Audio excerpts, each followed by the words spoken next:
I'm Guillaumebakadi Mukenge. I'm Senior Program Officer working for John Hopkins Bloomberg School of Public Health Center for Communication Program. And my area of concentration is health education and behavior change. And I've been working for 7 years now, supporting a program in Africa. I share my experience working in Africa in two French-speaking countries, Cote d'Ivoire and Guinea, where we have been using soccer as a tool to help young people prevent HIV and unwanted pregnancy. So in Cote d'Ivoire, it's about young boys less than 15 years old, 10 to 15. It's under PEPFAR support, President Bush Emergency Fund for HIV, and Cote d'Ivoire has been selected as one of the countries. And we are working only in Abidjan, but we are expecting that with peace returning to the country, we can just can scale that activity, bring it to the northern part of the country. So far we are working with 6 teams in Abidjan and reaching out about more than 240 young boys.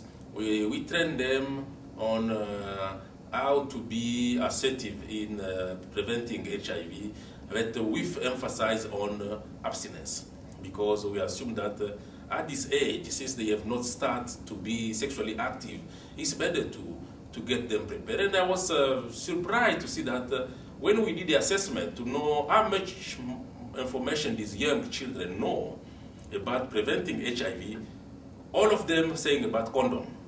So it was like they do not know that abstinence is really the first choice. So why do they mention condom? Because that's what they've been listening.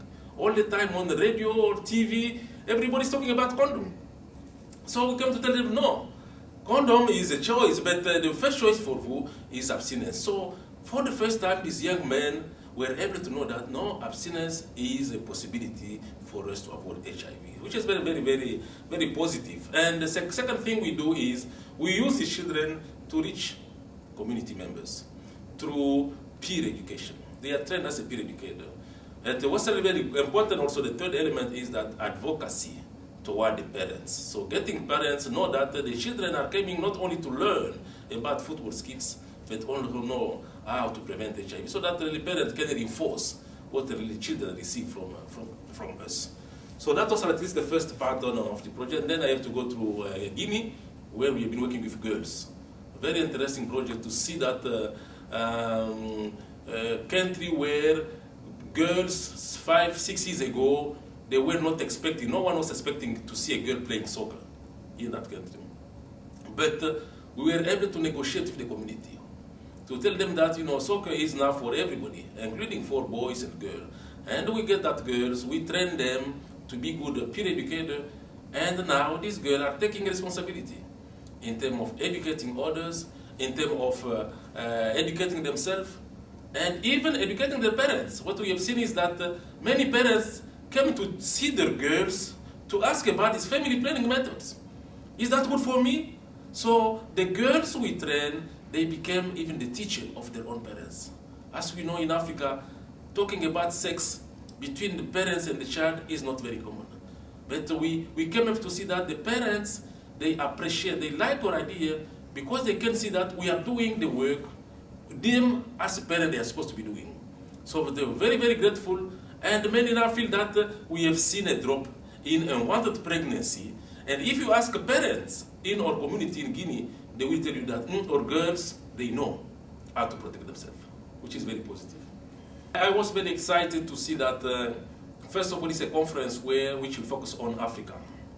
It was health education, sports in Africa, and coming to share. Anything when it's not shared, it does not have value. You need really to share with others whatever you are doing, because in this HIV field, I may not say that there is the right road. The situation is too different. And you need to adapt your strategy based on the culture where you are really working. So which means that we need to learn from each other. So I was very happy to see that I was invited to come to this conference where I'm going to meet other people who are working in the field almost the same thing as I'm doing. So using the sports as a way of improving the health of really many people.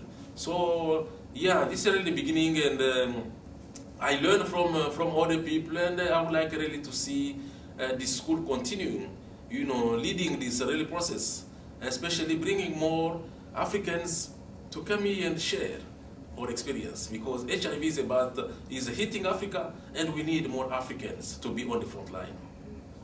In Africa is that it's especially when you look at the soccer, let's call it the king of sports, but the corruption in the African system is that when we outside we came to do the work in Africa, you do not feel the support really needed. It's like you get yourself in a place where people are waiting for you to give them money and forget about activities. So you do not feel that really commitment of looking at us by Africans as people really was came to support them. But it's like, okay, you guys have been working with Americans, just bring us really money, and let us really do the work. And most of the time, you give that money, you never know if you get the result. That's one of the first challenge. The second challenge is, when we talk about sports, we are talking about materials, equipment.